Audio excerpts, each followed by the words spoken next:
صوفی cosmology جو ہے اس کے اکارڈنگلی یہ دو ٹرمز یوز ہوتی ہیں، عالم جبروت اور عالم لاہوت۔ عالم جبروت جو ہے وہ اللہ کی ڈومین ہے، عالم جبروت جو ہے وہ اللہ کی مینوفیکچرنگ ورکشاپ ہے، ٹھیک ہے، اور عالم لاہوت جو ہے وہ نور محمدی صلی اللہ علیہ وسلم کی ڈومین ہے۔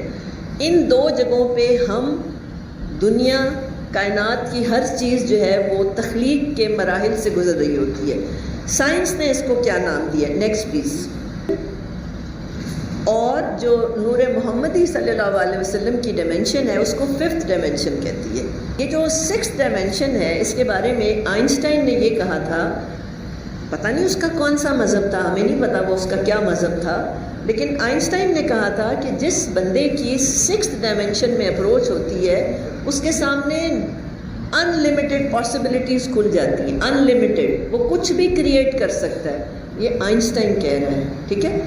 اور جو یہ جو ففتھ ڈائمنشن ہے اس کے تھرو گزر کے جاتی ہے۔ جب خدا نے بڑا یہ مجھے انٹرسٹنگ کانسیپٹ لگا، کیونکہ مجھے ایک چیز سمجھ آئی تھی جب میں آپ صلی اللہ علیہ وسلم کے بارے میں سمجھنے کی اپنے طور پہ کوشش کر رہی تھی، تو مجھے ایک بات سمجھ آئی تھی کہ اللہ نے ہر چیز کے ڈی این اے میں آپ صلی اللہ علیہ وسلم کے بارے میں انفارمیشن رکھی ہوئی ہے۔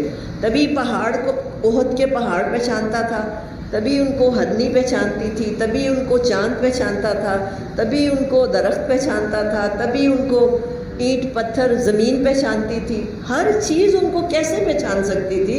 کسی نے اس چیز کو سکھایا پڑھایا تو نہیں تھا نا۔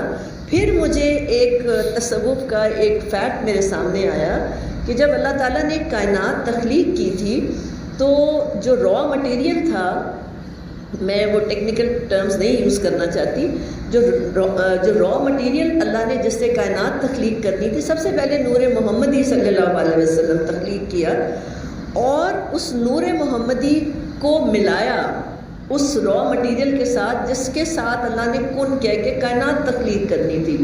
تو میری ایک جو کوئسٹ تھا، میرا جو ایک سوال تھا کہ یہ ہر چیز کے ڈی این اے کو یا ہر چیز کو بائی ڈیفالٹ پتہ کیسے ہے آپ صلی اللہ علیہ وسلم کا، وہ میرے سوال کا مجھے جواب ملا کہ بھئی اس کی تخلیق